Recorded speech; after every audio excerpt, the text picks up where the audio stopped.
Samurai, in fact, lived lives riddled with debt. This untold financial crisis shook Edo Japan for 260 years. In some domains, 90% of tax revenue vanished into debt repayment, their finances utterly ruined. Yet, behind this, an even more astonishing truth was hidden. What exactly drove samurai to cast aside their pride and plunge into debt? Why did samurai become buried in debt? How did feudal domains face financial ruin? Why did the shogunate's reforms ultimately fail? Now, let us delve into that truth. In this main feature, we will also explore the roots of financial problems that resonate even in modern times. When one thinks of samurai in the Edo period, an image of austerity and strength comes to mind.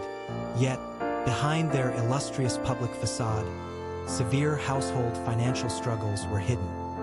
One of the biggest causes was the immensely costly Sankin Kotai, or alternate attendance system.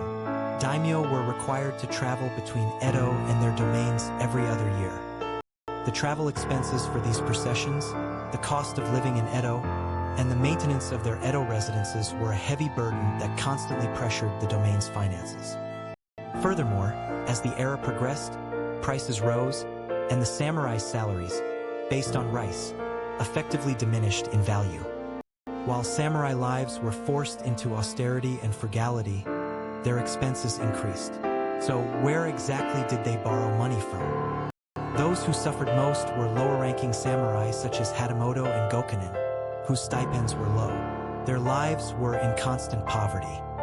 Some pawned family heirlooms and swords, even to the extent that wives and daughters were sold to pleasure quarters, causing the samurai's pride to plummet. Daimyo families were no exception.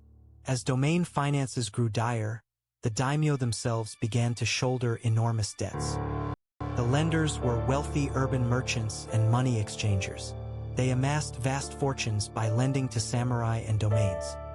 Samurai dependent on usurers struggled with repayment, and it was not uncommon for interest to far exceed the principal. The samurai debt problem was not limited to individual hardship. Debts became a chain, gradually eroding the finances of entire domains.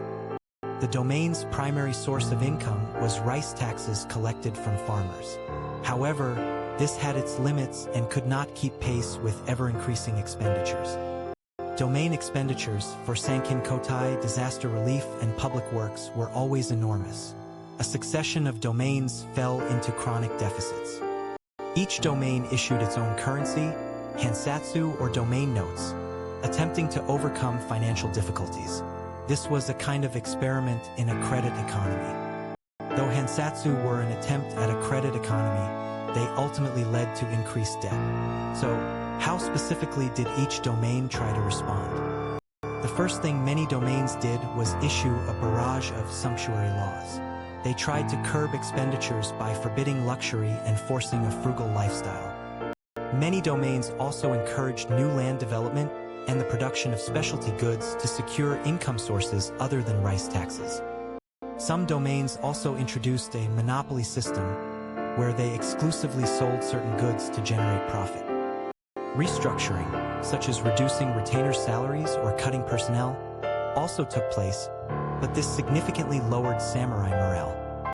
However, these measures were like pouring water on a hot stone.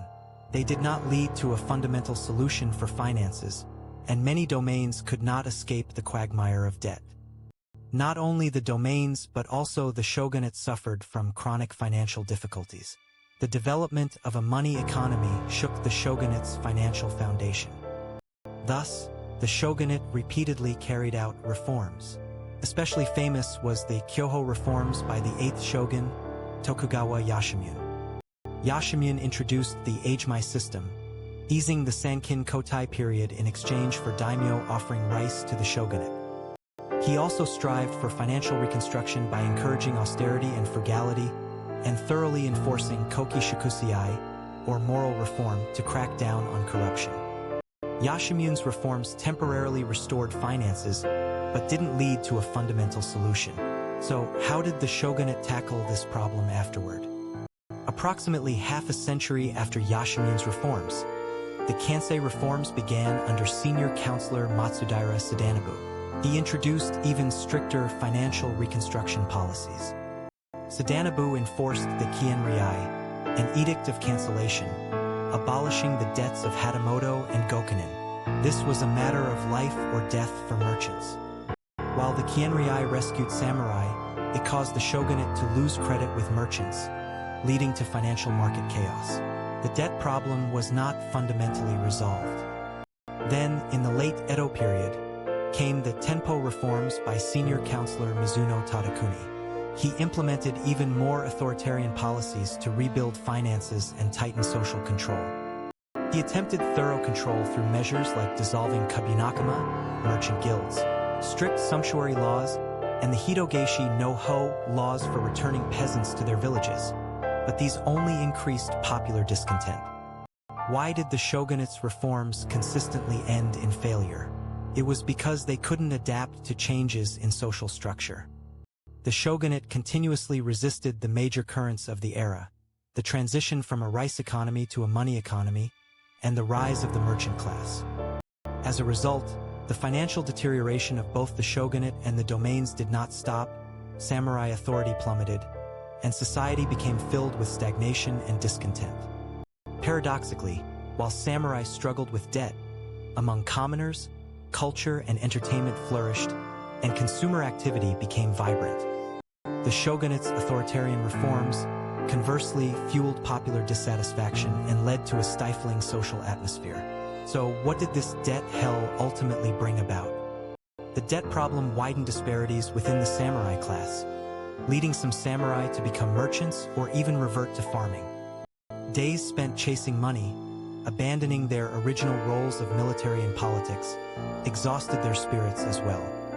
This financial crisis spurred the rise of new powers like merchants and wealthy farmers, creating fertile ground for discontent to erupt from the lower strata of society.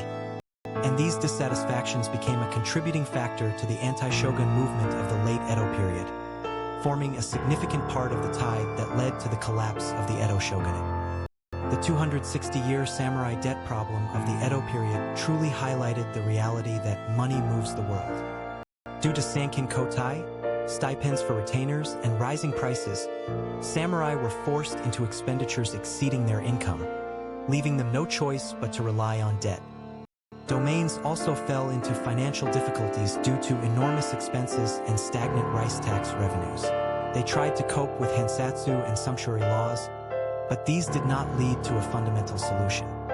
The shogunate's reforms were merely symptomatic treatments. They failed to adapt to changes in social structure, such as the transition to a money economy and the rise of merchants, ultimately ending in failure. The debt hell that tormented samurai in the Edo period might offer universal lessons that resonate with the financial problems faced by modern society. The struggles of samurai, hidden behind their austerity and dignity, will teach us the profound depths of history.